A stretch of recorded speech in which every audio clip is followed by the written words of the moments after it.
Hello, welcome to our little show today. Today, I have a friend of mine, and he is a three-weapon coach. He's also the co-owner and manager of the San Diego Fencing Center, Juan Ignacio Calderon. It's nice to see you today. Thank you, Ted. Thank you for inviting me. Yeah, so today what we're going to do is we're going to share some stories, hang out. What do you have in your hand right now? I have actually a mug. It's a big one. In reality, it's a beer one, but it's empty. It has sentimental value to me. It comes from the little village in Germany that I used to live for 15 years. And you, so you were, I think, a vice president of a company in Germany for that long, huh? Well, I worked 20 years in a technology company, and it's actually a US company, but it was mainly deployed in Germany, and they actually brought me here to the US in 2011. And that's when I got to know you. Yes, sir. Yes, sir. I love Germany. Been to Tauber Bischofsheim. That was kind of a cool, it was a sleepy little sports town, really kind of fun. Yeah. Yeah, nice memories from Germany. Today I have, this is my Starbucks mug from Paris. I bought it for my wife as a souvenir, and she liked it. But now I don't know. I just love Paris. I didn't realize that Paris was going to be so amazing, and it was a pleasure to get lost there. This little snail shell shaped city was so easy to get lost in, but everybody was just beautiful, and wow, the food was amazing. I fell in love with Paris. I've only been there once, but really kind of cool. Excellent. So here's my Paris mug too. Cheers. Cheers. Cheers, buddy. Okay, so well, why don't we get into it? Tell us what. I'm gonna just get rolling with this match that you chose for us today. Yep. So let's go ahead and press play. And okay, so this bout is actually the current world champion, Siklosi, and Sanyon Park, the Olympic champion. So it cannot get better than that. What you see here at the beginning of the bout is they're both kind of just testing each other, little provocations, trying to get a sense of the distance, which is going to play a major role here. Okay. Very different styles. Sanyon Park is very well known for being kind of very explosive, super fast. And Siklosi comes from the Hungarian school, which is, excellent on blade work, amazing footwork. It's a very interesting battle also of schools as well, different ways of doing fencing. I watch some Hungarians in foil sometimes, and what I notice is how adept they are at reading allowing the distance to convince them to either attack or defend. In other words, everything that they do is based off of the distance, and they're just constantly trying to read. Exactly. So in Epee, it's the same. I mean, the core of the school is the same. So, and that makes a huge difference in terms of how you control and how you make the opponent reactive, which is the whole goal. Okay. Here they're just debating if the touch was valid. It is valid because there was no real core, and although there were several remises, but they were all in front of Siklosi in this case, and only when Siklosi passed, then Park scored, and it's a valid touch. Okay. That's my least favorite call is an early halt in Epee. Me too. I 100% agree with you. That's what good referees do. Call the halt very late. Yeah, I feel it in the US. I'm constantly battling with referees, particularly in Epee. Yeah. There's wait, why? I said, what'd you call halt? Core. Yeah, which body part touched? This is a good counter from Siklosi. He actually made a first attack first to get in the distance, and he stayed on the touch, so to speak. And Park just came out a bit out of nowhere, and Siklosi was totally ready for it. So the first attack from Siklosi was kind of more of a provocation, in my opinion. Now we're gonna see a similar idea the other way around. Now, well, sorry. I forgot about this one. This is a beautiful feint disengage. In this case, Park was putting pressure, trying to put pressure, but he was doing it with too much conviction, and Siklosi smelled it and did an amazing feint disengage, changing direction. Yeah, he read that tactic perfectly. Park wasn't going anywhere. Yeah. He was looking to hit the remise. This one is also very interesting because in reality, what Park did is just adjusted to that, because Siklosi tried to do the feint disengage again, And in the middle of the feint, before you switch to disengage, Park is stepping, intercepting the line. So that here's a great example of adjustment. Okay, you've been hit and then you adjust. Yeah, they go back and forth. I really enjoyed watching this bout. I'm glad you picked this one, and they just go back and forth tactically. Okay, big step again. Park in this initial phase of the bout, he's really trying to power out Siklosi, but I think Siklosi is totally ready because he knows Park well, and you know there he wasn't really reacting to the provocations. He just kept his distance and counter. Okay, and then you could see that Park in reality is kind of surprised that his power is not really working. So he's kind of trying to, probably he was just caught in thinking, in my opinion. And Siklosi decided to then, okay, let's surprise him now. Try to solidify my lead. So he's now 4-2. That was a smart flush. It was the first flush from Siklosi. When you see the opponent hesitate, that's a good choice of moment. Mm-hmm. So Park is now adjusting. He's now provoking, not trying to finish all the way deep. He's trying to provoke a lot shorter, and he finished with a beautiful flick to the hand or to the arm, because he's now adjusting, not trying to go all the way through. And he started the bout going to the hand, didn't he, Park? Yeah, they were more like each other provocations, right? But he ended up really coming out all the way through. Mm-hmm. Another interception, same thing. You know, he's putting pressure on Siklosi. Siklosi tries to go out, and then Parks steps in, okay? Probably even attacking preparation. So now we're back to 4-4. Siklosi is now trying to get out of his end of the strip. He's trying to put some pressure. He is more in the middle of the strip. Park, again, probably tried to now saying, okay, I have more control of the bout, let's flesh, like Siklosi did before. But in this case, Siklosi was totally ready, kept the distance control, and was able to parry very comfortably. Oh, that's a nice touch.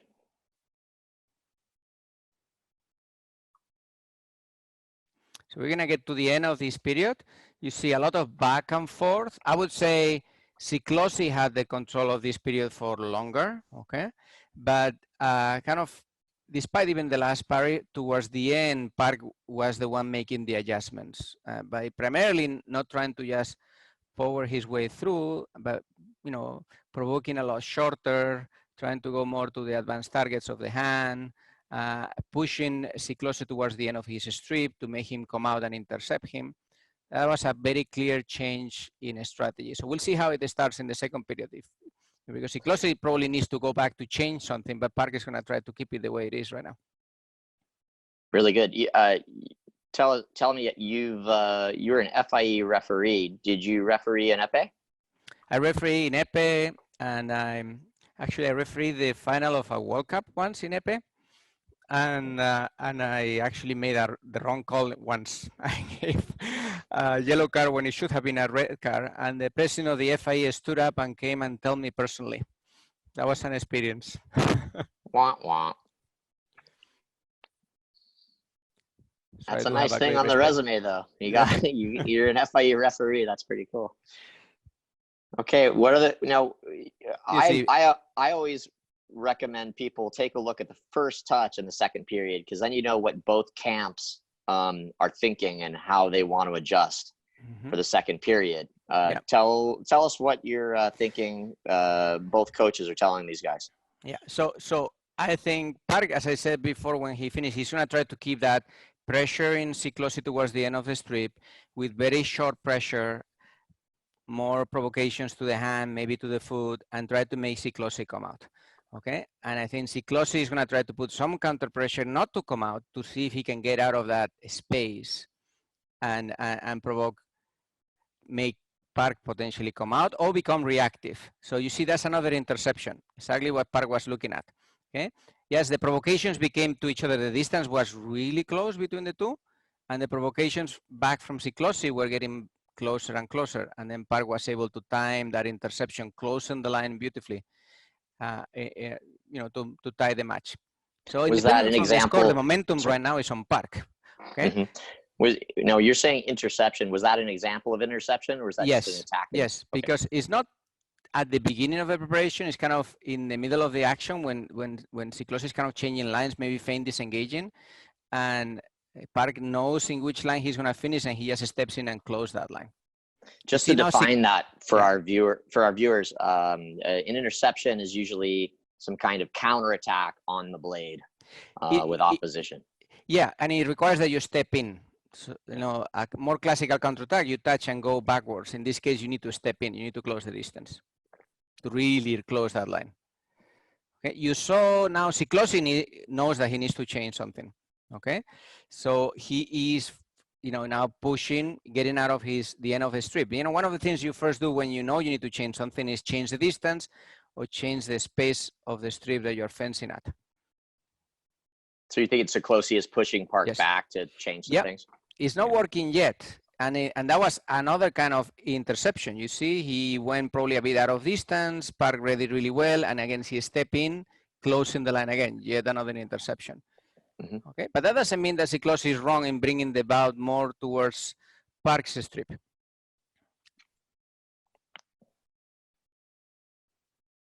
Yeah, I like the decisions by Siklosi. I like when he attacks. It's usually making a lot of sense. It's usually when I was watching Park's front foot, and for me, that's usually when Siklosi is choosing to attack. When Park steps in. Because sometimes he does it too big, right? He times it there, which is what he did. He put pressure, and then Park just came out trying to maybe deflect the pressure, and sometimes Park makes like a big jump that is fake, just trying to push you out. But Siklosi stayed in the distance, and they did a beautiful attack to the hand.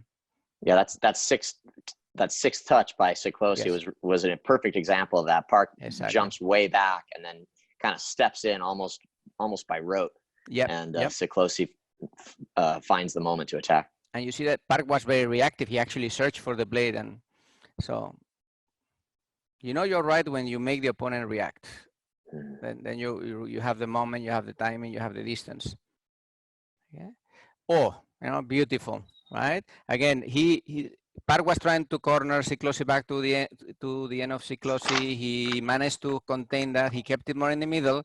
And in the middle, he's getting beautiful feint disengage. Because Park, the moment Park hesitates, he's not 100% sure, he becomes super reactive and searches for the blade.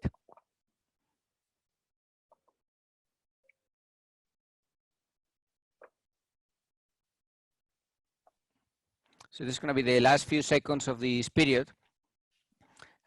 And again, they are all trying, you know, probably not take too big of a risk, but they are still trying to gather information of, you know, how to regain the control of a bout.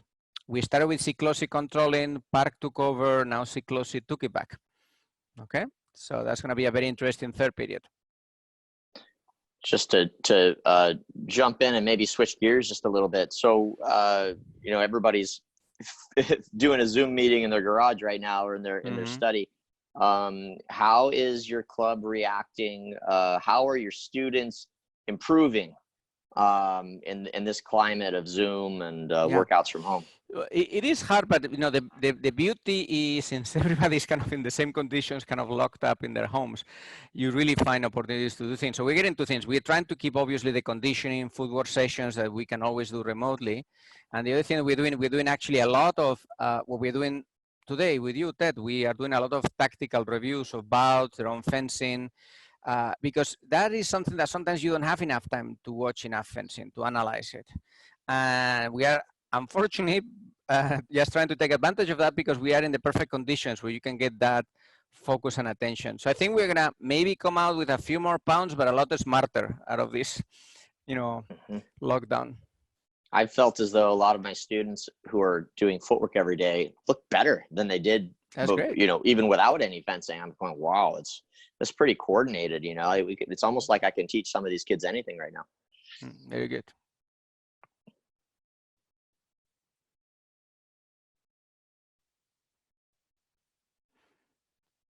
We see Park really trying to again corner Siklosi, and Siklosi is just trying to deflect a bit not engaging totally, trying to deflect that pressure a little bit, try to get some air. In this one, I think yes, Park was a bit unlucky, honestly. I think, you know, Siklosi, I think was actually a bit reactive. I watched this in slow motion. He almost went for the parry and then counter. And I think Park just put too much tension on his arm and his tip went out, okay? So I really think that normally should have been Park's point or at least a double. Yeah, at least a double. Yeah. it looks like a different match to me when Siklosi backs up. It looks like a different match to me when Siklosi is like, okay, let me just look for an easy stop hit. I mean, he scored 2 of them early on in the first period. But this looks different to me. It was starting off the third period. Totally. You know, you see every time we push that way, you know, now Siklosi is becoming reactive. You look at their body language, Park looks a lot more in control right now. Another one, right? I don't think, you know, Siklosi in this phase is kind of taking like a mental break, which many fencers need because it's so intense mentally in Epee.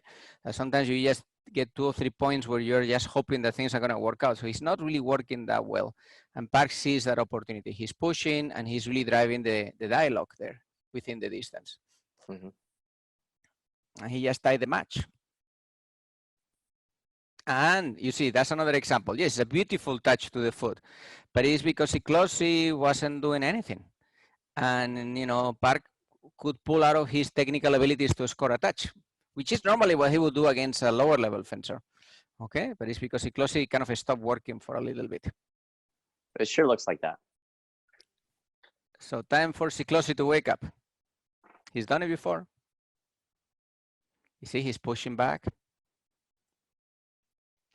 And that was a beautiful blade work. He does a kind of a relatively early parry. And then to secure the line going on the repose, he actually doubles on the blade. So he parries, I think, I don't know if he's 4 or 6. And then he wraps it down to 8 to control the line. Okay, that was beautiful. That's classical Hungarian school on the blade work right there. These kind of combinations of really small movements with the blade to control the touch. Beautiful. I like that repose. What was the parry combination right there? I didn't. I need to watch it again. I don't know if it is 6 and then 8 or 4 and then 8, but he makes one of those. But you know, he does it so small. It's relatively high. Okay, and this is really how he closes the line. And he actually leads with the tip as he's doing it. So his tip is totally pointing to the target in the first parry, and in, you know, as he wraps the second one to go forward. The tip is totally in control. 9-9.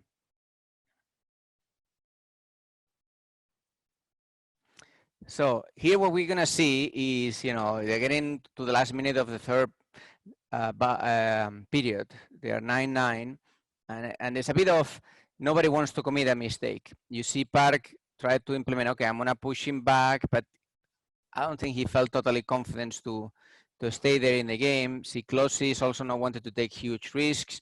Now he's pushing back, so we try it out the other way. It's almost like a, without touches, but a recap of the bout, okay? If you want, okay. We can try on this place, we can try on the other place where you like it. A few attempts, but I think, you know, they're all ready in case there is a mistake or somebody tries to surprise. They get the priority warning here with 15 seconds to go. And then we're gonna go into the priority, which will be really interesting. Who gets priority right here? Siklosi will get the priority. They just got the yellow card, and we're gonna get the, in 5 seconds, we'll go to the priority. Oh, yes. Okay. So now they're gonna give the priority. We'll go for Siklosi. Park's open. Siklosi will go make a mistake, maybe a little bit. So this is in theory not good for Siklosi, right? Because normally, you know, that gives the chance for Park to push Siklosi towards the end of the strip. So Siklosi shouldn't be happy with having the priority. You see that he's pushing back. He's trying not to go out, you know, very active from the beginning. And Park is going like intermittent, just pushing. Okay. Yeah. So, and here, exactly. Yeah, go ahead. And Siklosi came out. Park tried to do an interception because what probably they're all going to try is to do one of those touches that has worked before for each of them. It's good to go in the priority with a kind of single idea that you want to do. Siklosi tried an interception, but he did it late, and he couldn't close the line completely, so it was a double. Okay. Mm-hmm. This is Siklosi. Park is the one doing the interception. Beautiful. What do you think Park wants right here?